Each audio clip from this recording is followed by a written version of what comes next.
Glorious Artifacts versus the ambitious Keith Larson. Let's end his ambitions. Yeah, this works. I do need land number 3. But I feel a little safer with a lockdown in hand. Alright, let's start off with the Anchorage into the Archive, and then we will go from there. Oh no, that's not good. That's bad news. That's very, very bad news.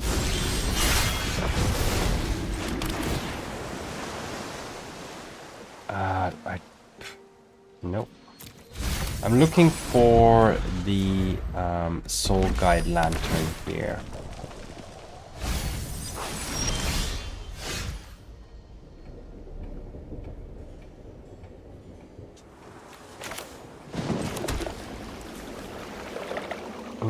I can play the net.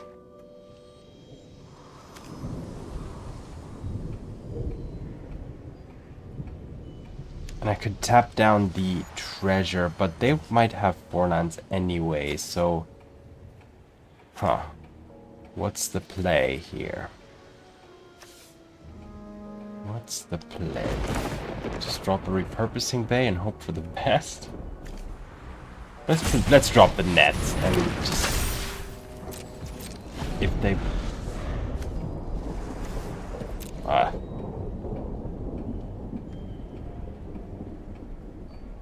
I can really just hope here.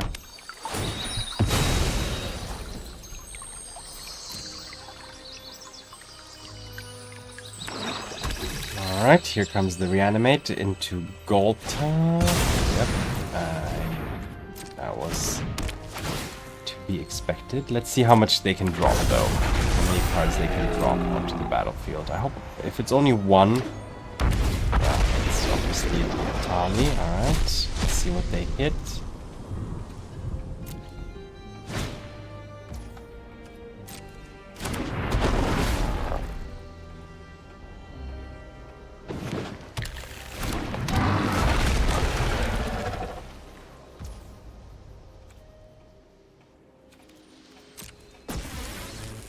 Alright, well, let's tap this down.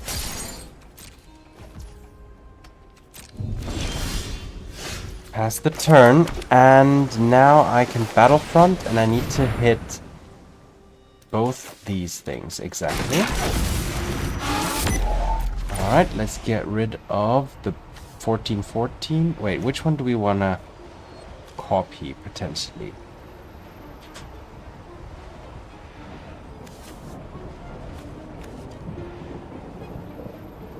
Doesn't really matter, to be honest. Take this, and then we will also get rid of this. And then next turn I will tap down this. Okay. That was quite a good Battlefront, able to take out a large portion of the opponent's overwhelmingly sized board. Alright, wow, taking a hit for 2.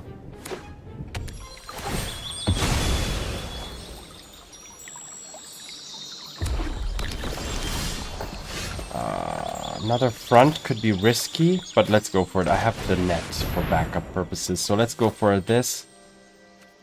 And... a Soul Guide Lantern. Sure.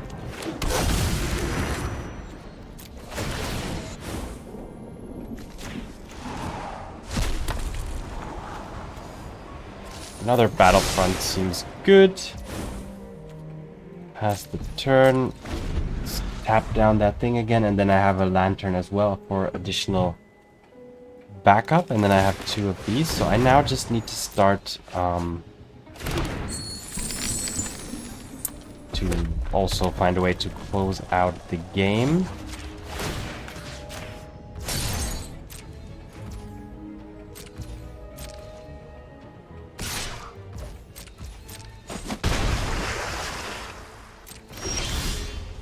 Alright. Yeah, let's drop the Battlefront. And hit both of these. Yeah, they can draw a card, but at least I'm getting rid of that thing. I'm a little low on lands. I'm just exactly able to cast United Battlefront turn after turn. But I'm surprised, or lucky, I feel lucky that I was able to stay in this game so far. I can't tap down anymore now, but now my creature is bigger than the opponent's.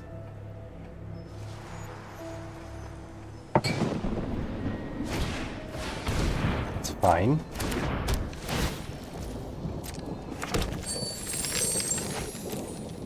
No, nothing. So the opponent's gonna start to look. I think they're gonna only hard cast their dinosaurs going forward.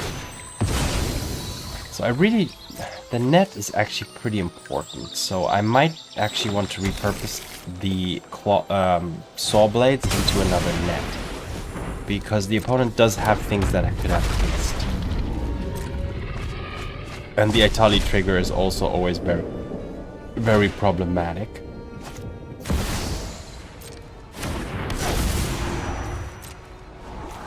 Alright, that's not too great on their side. It's actually not doing anything, so that was a lucky hit for me as well. And the Rakdos won't have a target, so that's also fine. However, whenever legendary... Okay, so I need to be aware of that when their thing dies, I'm gonna take 7 damage still. But in this case, I'm okay. I'm okay to take the 7. Yeah, that's fine. Alright, my turn.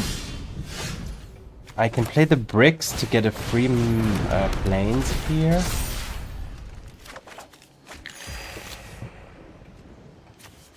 And then I can Aegis. Yeah, let's Aegis. Get rid of the Atali. Attack for 11. And pass the turn. The opponent has one more shot here. Let's see if they have another Itali, because I think that's kind of the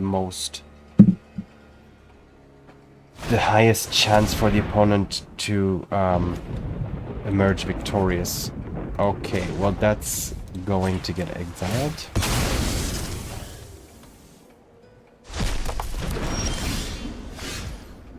And there we go. Wow, that was an unexpected victory after not really having a way to interact with the opponent's reanimated creatures. And they suddenly had a board of 3 or 4 creatures, of which 3 were more than 7 power and 7 toughness. However, the Braided Net and the multiple United Battlefronts able to pull me back into this game. Just barely and nicely. Alright, nice. Azorius Artifacts, Game 1 victory. Azorius Artifacts versus Blaze 01. What have we got? We have got no 2 mana white. No 2 white mana, but that's fine. I do have the lockdown down the line, down the road, and I do like that too.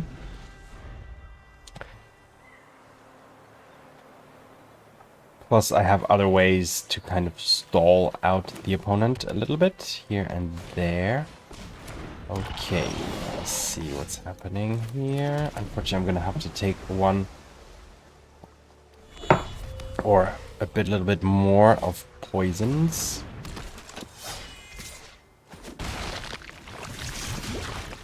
Okay. Alright, so let's go with the coast, because that's still free. Do I want to lock down already here? That's the question. Or... okay, I'm gonna take one turn here. I want the opponent to develop a little bit more.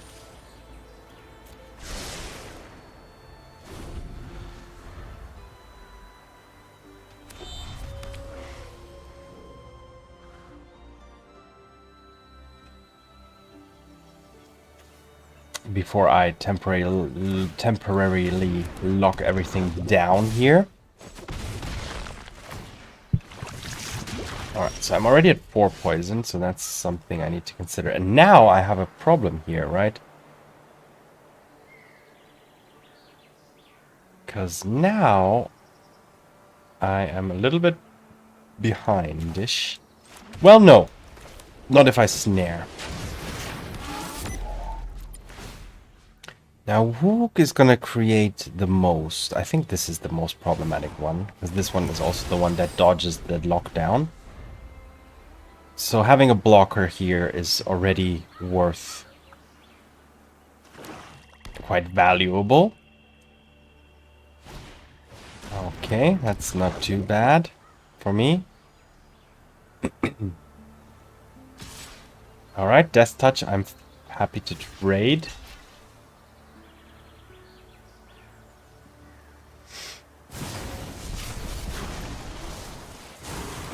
Okay. So now I'm still in quite a bit of trouble, so I'm still gonna have to do the same thing I did last turn.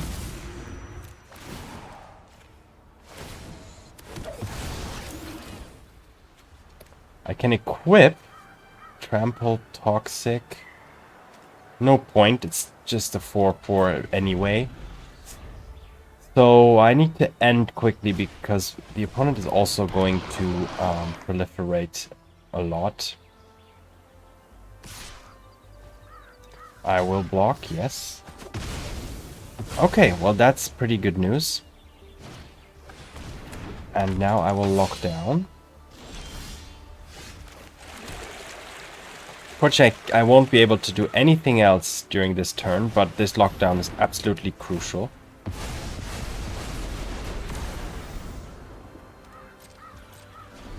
Okay, I hope that this is enough. It does...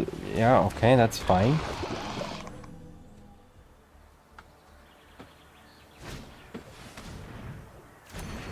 Okay, getting something back. Not too bad. So let's go with... Let's surveil first.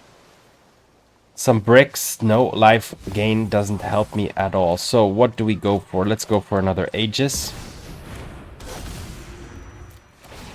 Take out the Death Toucher. And pass the turn.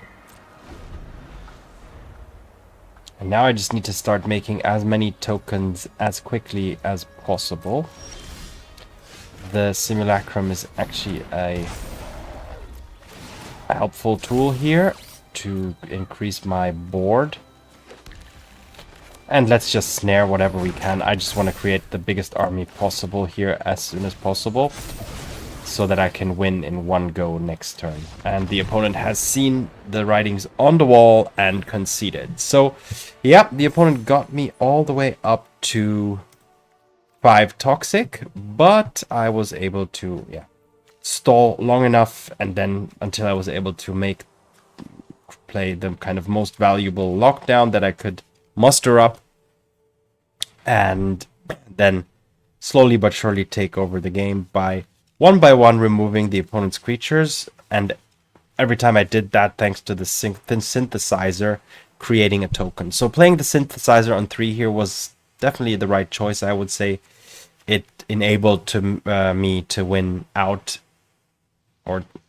in the mid game, and kind of set up my route to victory in the early game. Alright, on to the next game. Azorius Artifacts versus the brilliant Yuharen.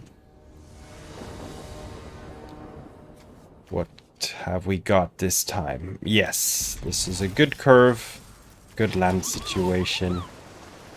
I'll even take the clay-fired bricks if, in the case the opponent doesn't do anything in the early game. I can use this to, just set up. This is actually good card. This is actually decent card advantage.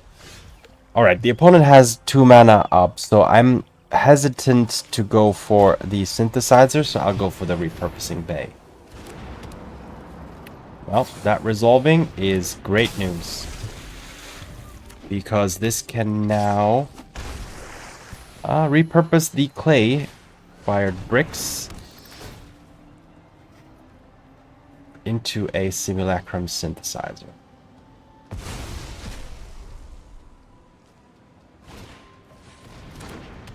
Alright, what I'm most afraid of by far is definitely Kaito, so well. Alright, let's start off by doing this.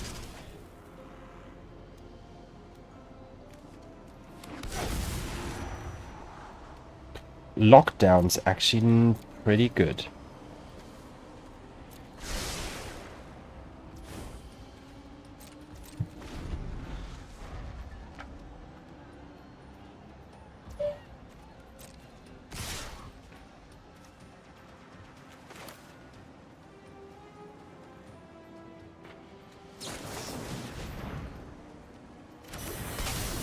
Take out the bat. Get back my synthesizer. Yeah, and I smell Kaido from afar. So if they Kaido here, I'm gonna have to synthesize it. Yeah, there we go. So I'm gonna have to drop as many artifacts as I can. And now I'm kind of regretting putting Lockdown on top because I would have preferred any type of 3 mana artifact, or a Perilous Snare would be amazing. Because now the Lockdown just doesn't do anything, really. So, okay, we'll go for a synthesizer. Oh, and now, actually, I have amazing news. Okay, so, well. Didn't order that sequence that correctly, unfortunately. So that's on me. But what I can do is, I can grab my Perilous Snare from here. So I think this is gonna seal the deal here. Getting rid of this Kaido now and creating a bunch of 7/7s is quite strong, and the opponent agrees. So I didn't sequence that correctly. Yeah, sorry for making that mistake. I should have first sacrificed the Spring-Loaded Sawblades to bring in the snare, because then I could have I would have made more. I just threw the scry ability away from the Simulacrum Synthesizer here, basically. So I wasted a scry too, which can make a difference, as you know, in Magic. Every single little bit of ability, every card you see, every small decision you can make can have an impact down the line. But in this case, I was lucky. It didn't affect the end result. And yeah, Azorius artifacts continuing on the steamroll. Let's go on to the next game. Azorius artifacts versus boring decks. Well, let's see if you... Well, I'm sure you're gonna play something very boring.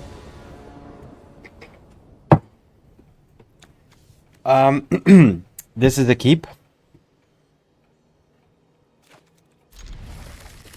Sawblades, Repurposing Bay is already... 2 Repurposing Bay is not that great. 3 definitely too much. However, the one having multiples of these, it's not that terrible. You can repurpose them, literally. What does this look like?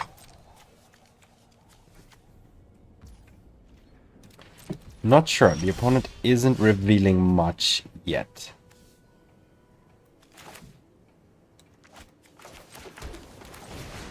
Which gives me a chance to develop a little bit. And Repurposing Bay is nice because it's a good fodder if you're expecting counter magic on the opposing side.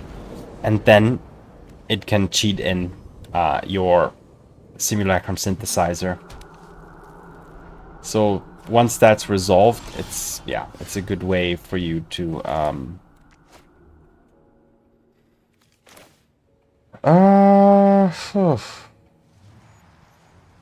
Vault? Yeah, Vault is fine, but then the question is, do I want to play another Repurposing Bay here, or just go for a Fomori Vault? I'm gonna go for the Vault. I'm not sure what the opponent is doing. Are they 5-color control or something? Wait. Black, red, blue. Plus starting town.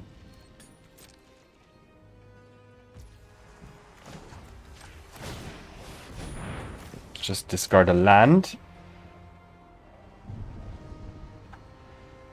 And change it for land. Well, this was interesting. Alright, let's play this and then just drop the second bay. If it drops, I can repurpose.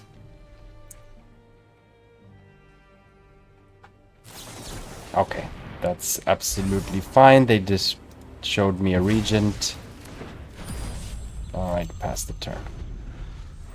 I might just drop I'm gonna drop the Sawblades here.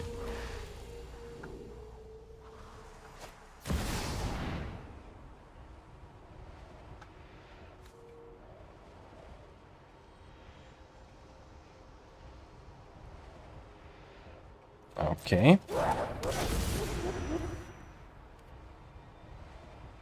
Alright.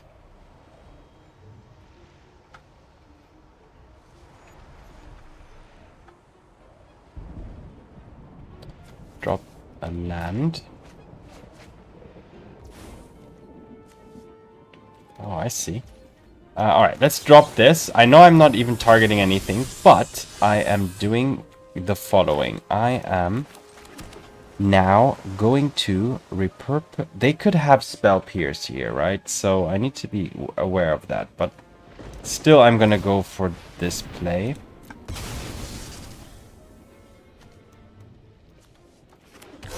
I know this is risky because I might run into Spell Pierce.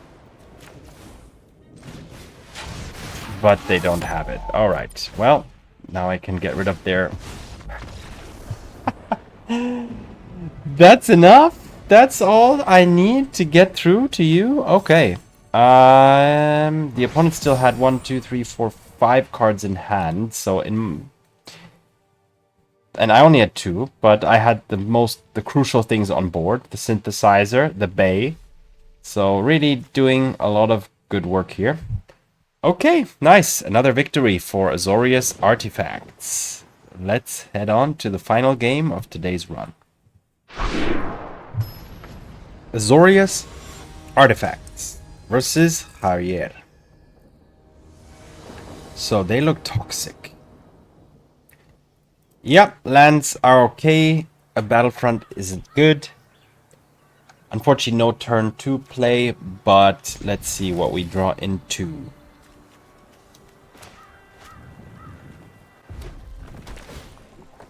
Opponent begins with an elegant parlor. What could that be? Boros. We shall see. Alright, I did find a turn 2 play as well.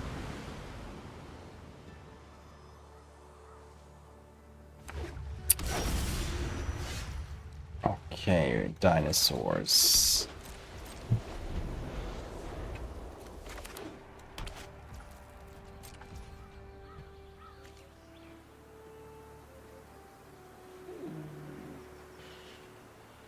Should I just drop the Spring-Loaded here? No.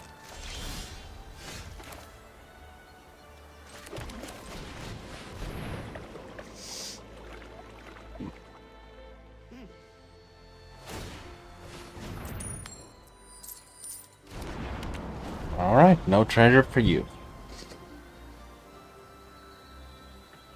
Was that the flip to decide victory or death here?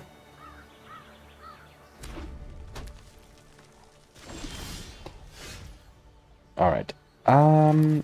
What do we want to drop next? I think the Simulacrum is fine.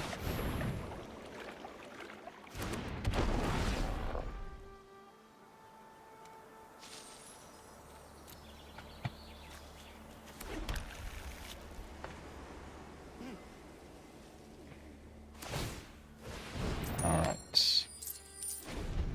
Have I lost here? Because the opponent's saying good game. Not sure what I could have done different. Okay, breaching. Okay.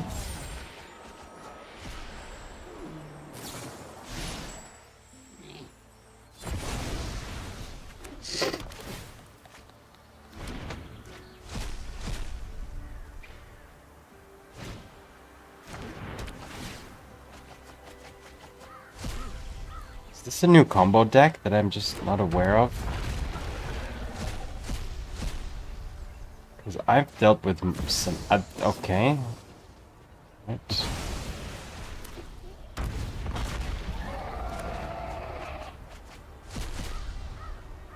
Taking out all my simulacrums, huh?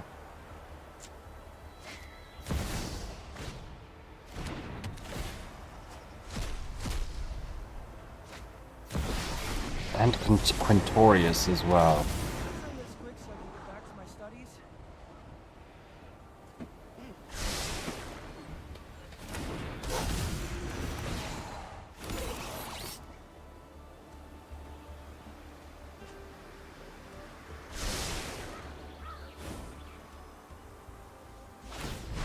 Discover 4. What's the next one? Scroll shift again and on Itali. Okay, so really abusing the Itali triggers. Okay.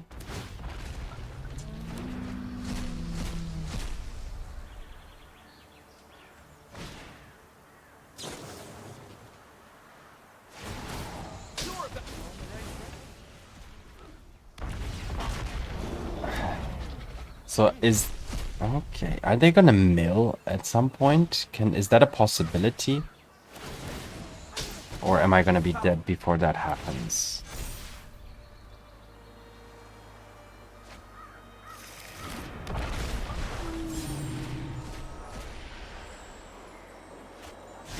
Alright, another Quintorius.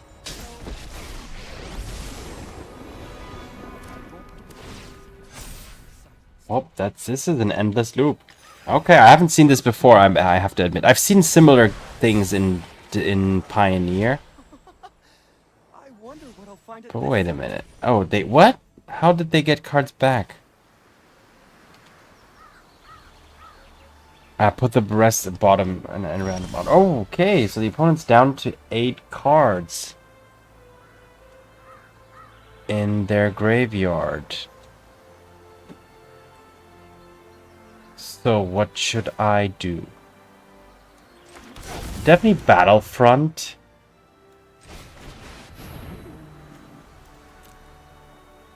Is there any point exiling their graveyard? I don't think so. That was a kind of a bad... that was pretty bad.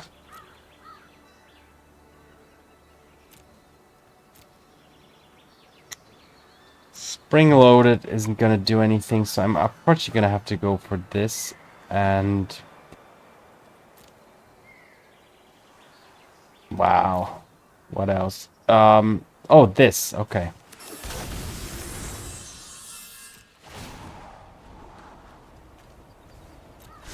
Alright, so I can at least repurpose this. And bring in a Perilous Snare. Get rid of Itali. And create a chump blocker. But I'm still dead to the trample of the Trumpeting Carnosaur, so yeah. Yeah, unfortunately the opponent got the best of me here. I'm still soaking in their whole deck. Maybe that's something for me to try out sooner or later. Let me know in the comments if you're aware of this deck and if it's something new or if it's just an old deck that's been brought back into the equation. But yeah, unfortunately I'm already dead on board. So, but let's play this out till the end so that we can all see what happens here, which triggers happen, what the hell is going on. All right, good game. All right, going 4-1 here today with Azorius artifacts. I'm still pretty satisfied. And in my opinion, the deck is still absolutely... or not still. In the new meta, it has probably gained a little bit in tier. Considering that the fast decks that could overrun it have slowed down. And yeah, it's able to run 4 temporary lockdowns and is able to find them with the United Battlefront, which gives this deck an edge over a lot of the kind of the remaining aggro decks in the meta. But decks like this or Reanimator are the kind of the more difficult matchups. But let's go to the recap for more information on that. All right, here we are in the recap of Azorius artifacts. So going for 1 today is, it's pretty good. I don't think I had much of a chance in the final game there.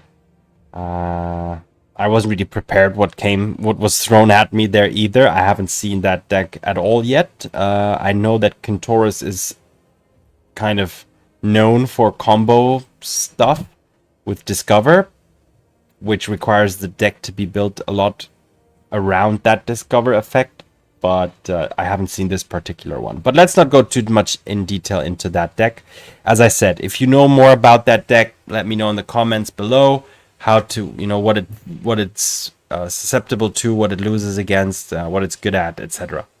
But let's focus on Azorius artifact. So this version has the usual package. 4 lockdowns, absolute must, because you can find them with the Battlefront. Perilous Snare, 4 of absolute must. It's your answer to everything. Repurposing Bay, also very good. And as we've seen in the games I played today, a very potent card and is able to help you against decks that run counter magic. And then there's the MVP, the Simulacrum Synthesizer. The only downside of this deck is if they have an effect which can remove cards from your deck entirely, like the what's it called? The Black Sweeper, which has collect evidence, which can remove this theoretically. So yeah, if this is gone or they're able to destroy all 4 some way or another, then you're in big trouble, because then you're kind of left with no threats. So this is the key card. The Aegis is just another creature removal with an extra bonus effect, which doesn't come into play that often, but it might. But generally, it's just another creature removal. So that's that. The Spring-Loaded Sawblades are there for the more aggressive decks. You do need to have something else outside of temporary lockdown to be able to kind of keep up with those. Clay-Fired Bricks is there to be sacrificed to the Repurposing Bay, but also gain a lot of value while doing so. Gaining 2 life, replacing itself with a land, with the plains is pretty good. And then you can also craft it later in some situations. But generally you want to sacrifice it to the bay to find the synthesizer or the snare. The Braided Net is a kind of answer to all, similar to the Perilous Snare, but it's not a permanent answer, but it does buy you a lot of time and can deal with a lot of problematic permanents. And then later, if you have spare mana, you can actually flip it, craft with artifact, and then draw a lot of cards as well. So this is a 2 of, because it's a little clunky at times. All right, and then the 2 Soul Guide Lanterns, and just in case you're running into many graveyard-based decks or reanimation decks, then this can help you keep up with those. The upside of this is you can also find it with United Battlefront, albeit that might be a little bit late, but sometimes, it's still enough. And you can actually sacrifice a token from the synthesizer to fetch this as well. Just a little trick that you could use. Or you could make a treasure with the Fountainport and then use the Repurposing Bay to find the lantern. So you can tutor for it. It's very slow, but it's still an option that you have. And then you have an Anchorage there just as a utility land to also find you some Also create some maps and add artifacts to your board to increase the size of your constructs, as well as, you know, potentially being a chump blocker or just an attacker as well. So yeah, I would say this deck definitely is able to run away with games here and there with the synthesizer in on itself, because once that's down, every 3 mana, like, this half of the deck will just keep creating free creatures, and they're usually big. Like, they're usually 3/3s, 4/4s, 5/5s, or even the longer the game goes, the bigger they get. So that's a very resilient kind of threat that you have that can dodge creature removal, sweepers. So you're not afraid of those things. What you are afraid of as well is Ultima. Ultima will destroy all artifacts, so bye-bye. If you see that card, yep, it's bye-bye. So you might want to consider adding 1 or 2 3 steps ahead to the deck. So there's some flex cards. You could add 3 steps ahead instead of the Lantern if you're facing more Ultima decks, or instead of graveyard decks. And you can also add 1 or 2 more expensive artifacts so that you can sacrifice past the Solemn Simulacrum. Currently, if you want, the Simulacrum is the highest mana converted cost you have, so there's nothing higher to fetch for with the Repurposing Bay, kind of negating the value of the Simulacrum. So that's why this deck maybe just should run 1 of them,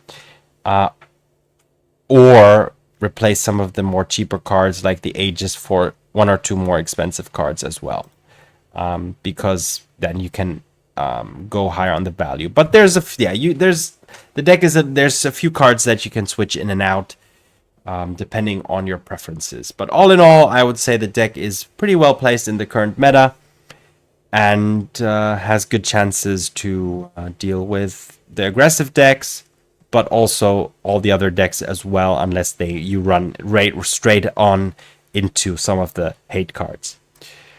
All right, but that's it for today's run. As usual, thanks for watching, have fun, see you in the arena, and peace.